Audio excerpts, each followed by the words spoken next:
Welcome back to Contemporary Black Voices, and we're in the middle of a good discussion about interracial relationships, marriage, and why that's happening. Is it good or is it bad? And I think, Caleb, you're getting ready to make a point, right? No, I was saying that they don't understand that you can't do the ice bucket challenge and throw water on your the sister's hair. You know what I mean? And so it's certain things that they culturally that they don't understand. It's a whole history of things that they don't understand, and so when even when when this couple has children together and the children get a little older and the black women are trying to give their sons the talk. Uh-huh. You know what I mean? The father really he doesn't understand that. He doesn't, the talk that has to be given in black households because he views policing in a different manner. Okay. So there's things that he doesn't understand. You know what I mean? As far as when they're doing the children's hair, there are things that he wouldn't understand or wouldn't know how to do or participate in. I mean, there's just things culturally that he wouldn't understand and know how to participate in. So there's just there are challenges. I'll say that there's challenges, but I guess to get back to the root of the discussion again, I think it does go back to who we are, who are in those spaces that people are operating in, right? And so my question is, when you see this, where there are all these sisters who are intermarrying with these white men, and brothers, is the onus on black men? Because it's a lot more common. You see it in those high level positions with a lot more sisters, right? With a lot of sisters. So, but my question is the onus on black men? Okay. What are we doing that I think we need to elevate ourselves? Maybe we're falling short. Maybe we're falling short. When I was teaching at UTSA, I was teaching Afro-American class, and I'd walk down the hallway. The brothers would be in the hall smacking and doing all this stuff and talking, and go in the classroom, it would be all the sisters. All the sisters. All the sisters. They weren't taking the classes. They weren't even going to class. Wow. And my biggest problem were with the black male students. And I think that's typical of what's happening all over the country, that our sisters are getting educated. And of course, I don't know if it's just a natural thing between a man and a woman, but I think a woman would like to have a man that she can feel comfortable, they're arm in arm walking down the street. And instead of him saying dim and they, it embarrassing her, she wants somebody to say them and they. Right. And I think, let's face it, that there is a problem there. There is a problem. Is it systemic? Does society set it up for black men to fail or black men to be less accomplished? Do they set it up for black women to succeed more? Is it something that's systemic within society? Well, let me ask you, is it in the household? Do we stress more importance our sisters, our girls to get educated than we do our boys? It seems to me that in a lot of black households, now I'm generalizing, but if you just look at what the media is showing, okay, there's a greater push to get them into athletics. Right? The men, the male, okay? And then for the girl, you're pushing them elsewhere. You're pushing them, get an education because you may have to take care of yourself, okay? You might have to take care of yourself. So I know that there are a lot of black households where education is pushed to the boys as well. Right. And I congratulate those families. Because the fathers know that there's more to life than catching a ball. Because if you get injured, then what? Then what? So there has to be a balance there. But I know that in a lot of households, the girls are told, get as much education as you can because you might have to take care of yourself. Right. I think that's an issue. Yeah, we had this conversation. Me and Doc had this conversation. You missed some good conversations. So one of the conversations that we had was, in this day and age, in this society, where black boys are targeted by police. Uh, does that translate into a situation in black households where black women will be more protective of their sons, uh, whereas they take their daughters and they train their daughters more to operate in this society? I mean, the daughters get the full range of education, whereas and whereas the boys, like for instance, in my household, an example, my daughter, I'll call my boys in there, and they'll change the plug on the washer or dryer. They'll change the hoses. My daughter will sit there and watch while the boys, I teach them how to change the tire. She knows how to change the tire. So I mean, she got the full range. Not only did she get it from me, but she also got what her mother taught her as well. So while she got the full range of education, but my thing is, and where my boys, my daughter will get out there, she'll trim the hedges, cut. She got it from both. My boys, on the other hand, so there's a tendency for, even in my household, for boys to be protected and coddled more. And because, of course, nobody wants to bury their child. You know what I mean? So black women are hyper protective of their sons. That's a problem? Is that a problem? Because, and it may also be generational. And so is it that we're coddling these boys and not forcing them to, we're not forcing them into manhood more. You know what I mean? I know socially, right, in this country, in our community, we do lack traditional rites of passage into malehood, into manhood.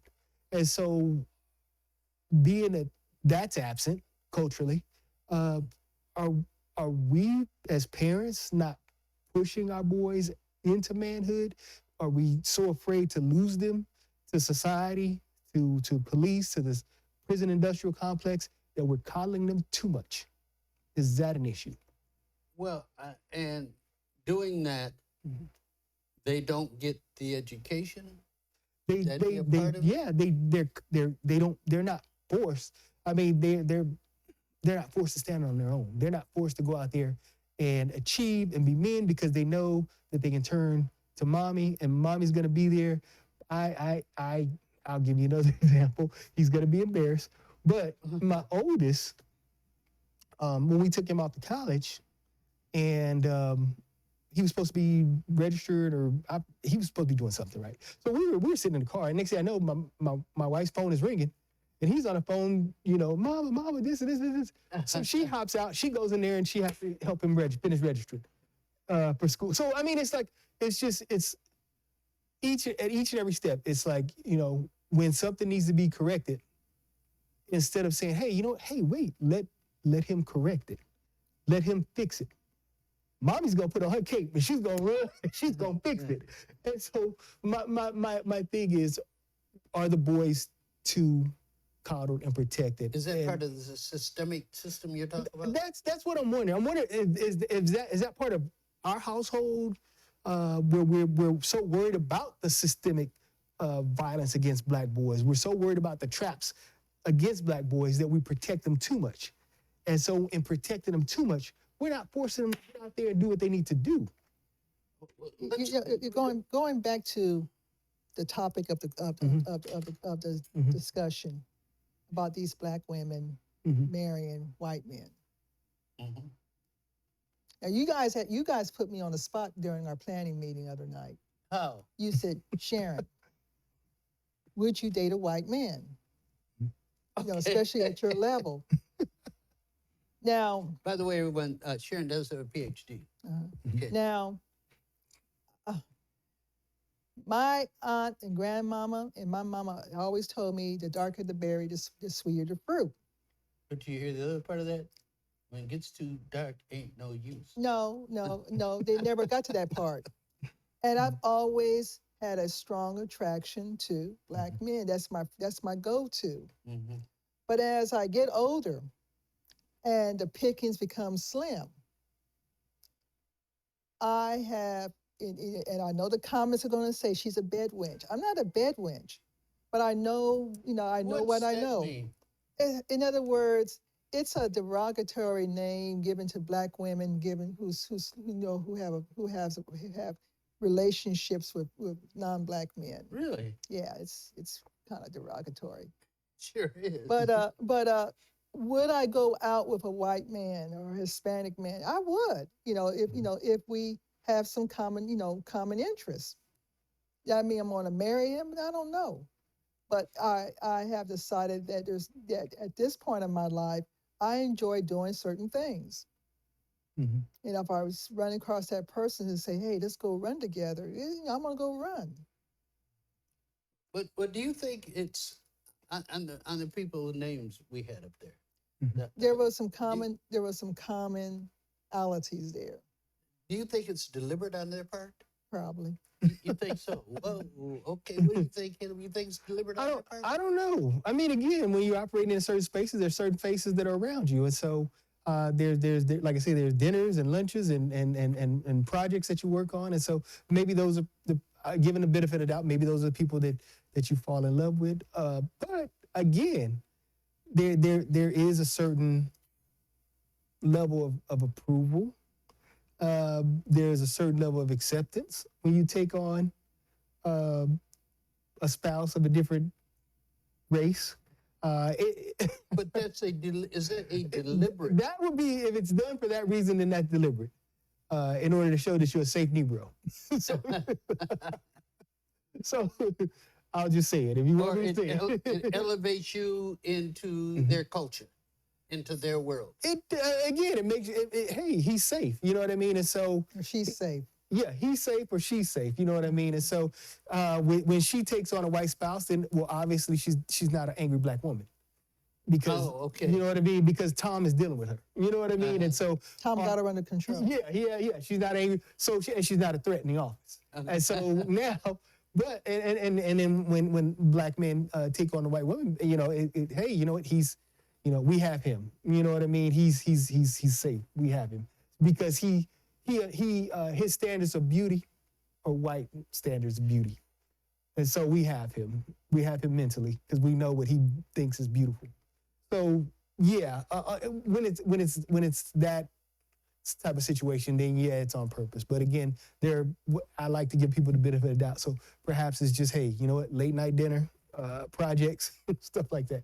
Yeah, but I just say you can't help who you fall in love with. I don't buy that because you don't fall in love over. To fall in love takes time. Mm-hmm. I believe it takes time. Mm-hmm. And so you can say, look, I want to be a leader of my race. I want to speak for my race. And in order to do that, I have to stay within my race. So you're telling me I have to be by myself from here on out? No. Well, he said, let me ask you. Yeah. Let me ask you this, and we're running out of time, unfortunately. Quickly, do you think you could be a spokesperson for the black race, black men, if you marry white? Well, Frederick Douglass was married to a white woman, and but he was 90 years old. No, but no. What the problem? And he caught hell for that too. Yeah, he really did. Blacks started to turn against him when he did that. I would never say I'm a spokesperson for the black race. So I would never take on that title. Okay. So then you could do it. I have permission to do it. So okay. So my closing thought. So I have a daughter, and if my daughter brought home, a white guy, and as long as he treated her like I treated her, as long as he loved her and respected her and cherished her and valued her, I would have no problem with it. If you know what I mean. So if he made her happy and he was good to her, I would have no problem with it. And you don't see that as a rejection of you as a black man? No, I see. My children are my world, and everything I've done was for them. And so if he's gonna take care of her, and I know that she's gonna be good when I'm gone, then mission complete. Okay. I have no problem. Well, we could go on and on this conversation. It's pretty good. But we have to end here and get ready for hot topics, and we have some hot ones to talk about. One we're going to talk about is the Mississippi State Legislature trying to close down 4 HBCUs, and we're going to talk about Haiti, and we're going to talk about another black woman being the victim of folks trying to get them out of high positions in the educational world. We'll be right back with you with hot topics.